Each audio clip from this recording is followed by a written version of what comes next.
नमस्कार, मैं हूं हनुमान मिश्र, आपका अपना ज्योतिषी वांग शास्त्री। एस्ट्रोसेस टीवी के दर्शकों के लिए महाशिवरात्रि से संबंधित कुछ विशेष टिप्स लेकर उपस्थित हूं। वैसे तो प्रत्येक शिवरात्रि और प्रत्येक महाशिवरात्रि अपने आप में विशेष होती हैं, लेकिन यह महाशिवरात्रि उन लोगों के लिए खास तौर पर बहुत ही ज़्यादा हितकारी हो सकती है जो शनि जनित कष्टों से पीड़ा पा रहे हैं। इस वीडियो में शनि की ढैया, शनि के साढ़े साथी और कंटक शनि से जुड़े उपायों के साथ साथ जीवन के और भी कष्टों को दूर करने के उपाय हम आपको बताने वाले हैं, इसलिए पूरे वीडियो को गंभीरता पूर्वक देखना, सुनना और समझना है। जैसा कि आप सभी जानते हैं कि महाशिवरात्रि का दिन शिव भक्तों के लिए अत्यंत महत्वपूर्ण पर्व है। यह दिन शिव और शक्ति के मिलन का दिन माना गया है, अतः शिव भक्तों के लिए यह एक महान पर्व है। शिव पुराण के अनुसार महाशिवरात्रि के दिन ही भगवान शिव और मां पार्वती का विवाह हुआ था। शास्त्रों में यह भी उल्लेख मिलता है कि महाशिवरात्रि के दिन से ही इस सृष्टि का आरंभ हुआ था। महाशिवरात्रि के बारे में अग्नि पुराण, स्कंद पुराण, गरुड़ पुराण और पद्म पुराण में भी वर्णन मिलता है। आइए जानते हैं कि इस वर्ष यानी कि साल 2023 में महाशिवरात्रि कब है। इस वर्ष की महाशिवरात्रि की बात की जाए तो साल 2023 में महाशिवरात्रि 18 फरवरी 2023 को है। इस वर्ष की महाशिवरात्रि में विशेष क्या है, तो आपको बता दें कि इस वर्ष शनि ग्रह 30 वर्षों के पश्चात कुंभ राशि में आए हैं। इस वर्ष की महाशिवरात्रि के समय शनि ग्रह मंगल के नक्षत्र में है और शुक्र के उप नक्षत्र में है। ध्यान देने वाली बात यह है कि शनि जिस शुक्र के उप नक्षत्र में है, इस समय वो शुक्र ग्रह उच्च अवस्था में है। इसके अलावा महाशिवरात्रि के दिन शनि सूर्य की युति कुंभ राशि में है, वह भी एकदम से करीबी अंशों में युति है।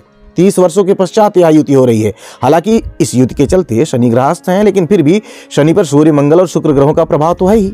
ज्योतिषीय दृष्टिकोण से देखें तो महाशिवरात्रि के दिन शनि ग्रह पर इन ग्रहों का प्रभाव न केवल शनि की ढैया, साढ़े साथी की शांति के लिए विशेष अनुकूल कहा जाएगा, बल्कि भाई बंधुओं और भूमि भवन से संबंधित विवाद, शासन प्रशासन से चल रही समस्याएं और दाम्पत्य सुख में बाधा जैसे दुर्योगों को भी दूर करने में यह महाशिवरात्रि विशेष कही जाएगी। अर्थात इस तरह के तमाम दुर्योगों को दूर करने के लिए इस दिन की गई प्रार्थना और शांति के उपाय विशेष लाभकारी सिद्ध होंगे। साथ ही साथ इस दिन सर्वार्थ सिद्धि योग भी बन रहा है, जो सोने में सुहागा जैसा होगा।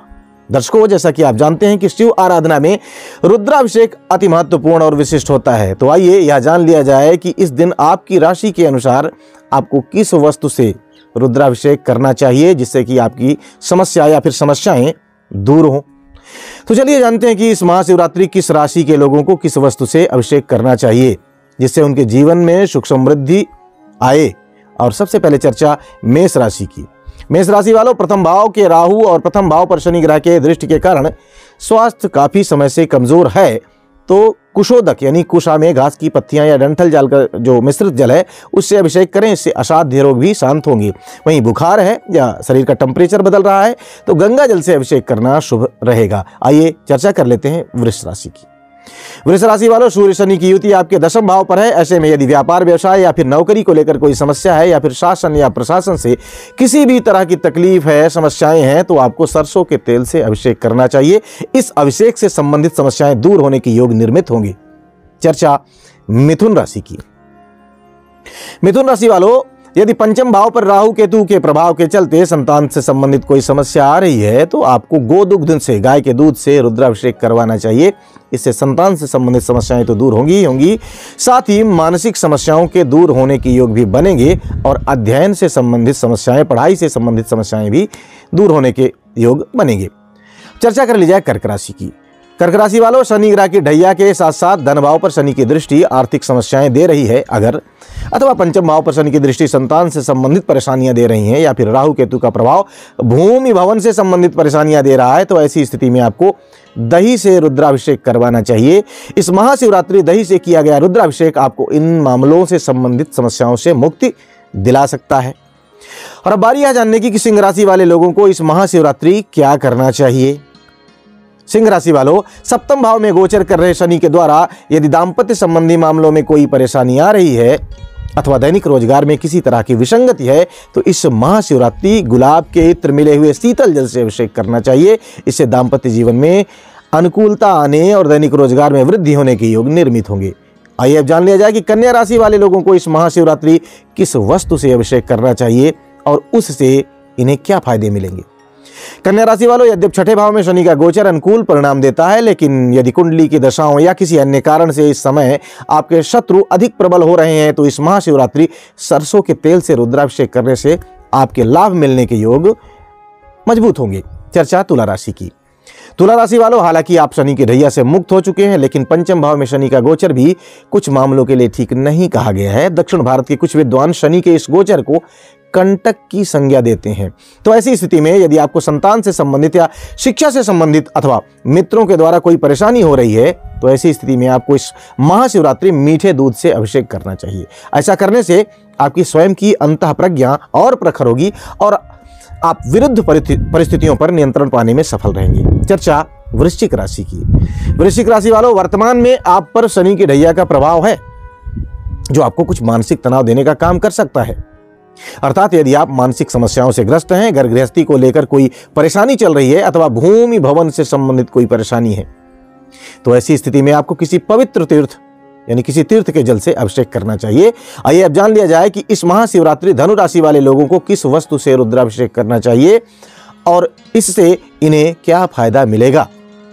धनु राशि वालों, वैसे तो इस वर्ष आप शनि की 7.5 से मुक्त हो चुके हैं, अर्थात आपको शनि से संबंधित कोई परेशानी नहीं होनी चाहिए। लेकिन यदि भाई बंधु किसी कारण से नाखुश हैं अथवा संतान या शिक्षा से संबंधित कुछ समस्याएं चली आ रही हैं, तो मीठे गोदुग्ध से यानी उसमें साथ में थोड़ा सा इत्र डालकर भगवान भोलेनाथ का अभिषेक करें, इससे आपको फायदा मिलेगा। चर्चा मकर राशि की।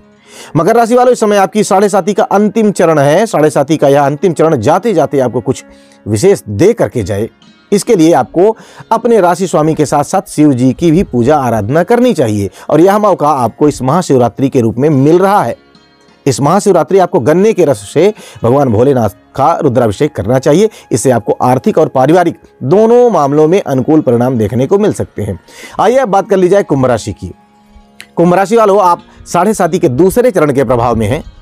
वैसे तो आपके राशि स्वामी स्वयं शनिदेव ही हैं, जो सामान्य तौर पर आपको तकलीफ नहीं देना चाहेंगे, लेकिन कुंडली की दशाएं विरुद्ध होने की स्थिति में यदि कोई शनि जनित कष्ट है, विशेषकर संबंधों में नीरसता देखने को मिल रही है अथवा स्वास्थ्य प्रतिकूल चल रहा है, तो आपको इत्र मिले हुए जल से शिव जी का अभिषेक करना चाहिए।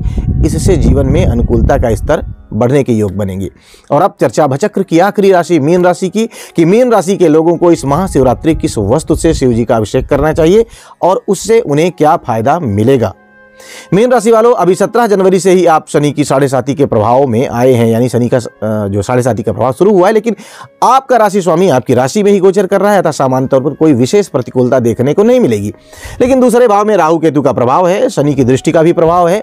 ऐसे में यदि आपको इस समय कोई आर्थिक या पारिवारिक समस्या चल रही है, तो आपको भी गन्ने के रस से शिव जी का अभिषेक करना चाहिए। इससे आर्थिक समस्याओं से निजात मिलने के योग निर्मित होंगे। यदि पारिवारिक समस्याएं हैं तो वो भी ठीक होंगी, दूर होंगी। उम्मीद है इस महाशिवरात्रि 30 सालों के बाद जो महायोग बन रहा है, उस महायोग का आप लोग सदुपयोग करने में समर्थ रहेंगे और संबंधित वस्तु से भगवान भोलेनाथ का अभिषेक करके संबंधित समस्याओं को दूर करने में आप सफल रहेंगे। हमारी शुभकामनाएं आपके साथ हैं। भगवान भोलेनाथ और मां भगवती आप पर कृपा बनाए रखें। जय माई की। For regular updates, follow our Instagram page right now.